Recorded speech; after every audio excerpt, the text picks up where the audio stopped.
বন্ধুরা, চিংড়ি মাছ দিয়ে ঝিঙে আলু দিয়ে এই রেসিপিটা কতটা সুন্দর হয় আপনারা দেখেই বুঝতে পেরেছেন। তো পুরো ভিডিওটি দেখতে থাকুন। নমস্কার বন্ধুরা, নীলির রান্নাঘরে সবাইকে অনেক অনেক স্বাগত।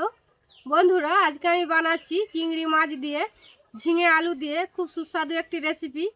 তো বন্ধুরা, আপনারা স্কিপ না করে পুরো ভিডিওটি দেখতে থাকুন। তো দেখুন বন্ধুরা, এখানে আমি চিংড়ি মাছ খুব ভালো করে বেছে ধুয়ে নিয়েছি। এবার আমি মাছটা ভেজে নেব। তার জন্য কড়াইয়ের মধ্যে সরিষার তেল দিয়ে দিচ্ছি, 1 চামচ হলুদ গুঁড়ো তেলের মধ্যে। দেখুন খুব সুন্দর একটা কালার এসে গেছে। এবার আমি চিংড়ি মাছগুলো দিয়ে দিচ্ছি,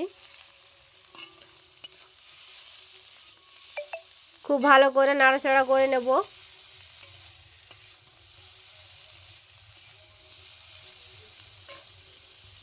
এবার আমি দিয়ে দিচ্ছি মাছের মধ্যে নুন পরিমাণ মতো।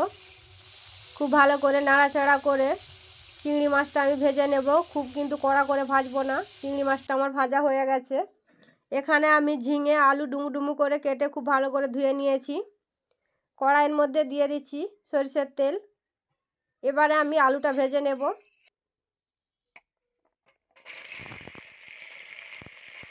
অল্প নুন দিয়ে দিচ্ছি আলুর মধ্যে। খুব বেশি কিন্তু ভাজবো না, আলুটা হালকা ভেজে নেব। একই সাথে আমি ঝিঙেটাও দিয়ে দিচ্ছি। ঝিঙেটা একটু কষিয়ে নেব।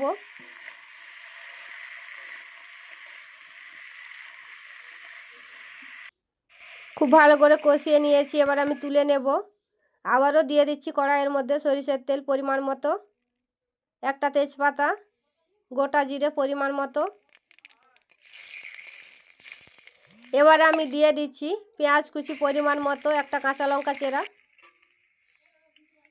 রসুন ও আদা বাটা পরিমাণ মতো, অল্প জল। খুব ভালো করে এটা পাকিয়ে নেব। এখানে রয়েছে লঙ্কার গুঁড়ো, হলুদ গুঁড়ো, জিরে গুঁড়ো, ধনে গুঁড়ো দিয়ে দিচ্ছি। দেখুন খুব সুন্দর করে মশলা কষিয়ে নিয়েছি। এবারে ঝিঙে আলু একই সাথে খুব ভালো করে কষিয়ে নেব। খুব ভালো করে কষিয়ে নিয়েছি। দেখুন এবার আমি পরিমাণ মতো জল দিয়ে দিচ্ছি ফোটানোর জন্য।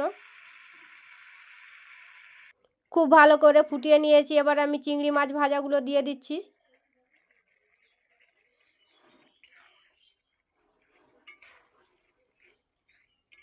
স্বাদের জন্য আমি নুন দিয়ে দিচ্ছি পরিমাণ মতো। বন্ধুরা, রান্নাটি প্রায় শেষের মাথায়। অল্প কাসুরি মেথি দিয়ে নামিয়ে নেব এবারে।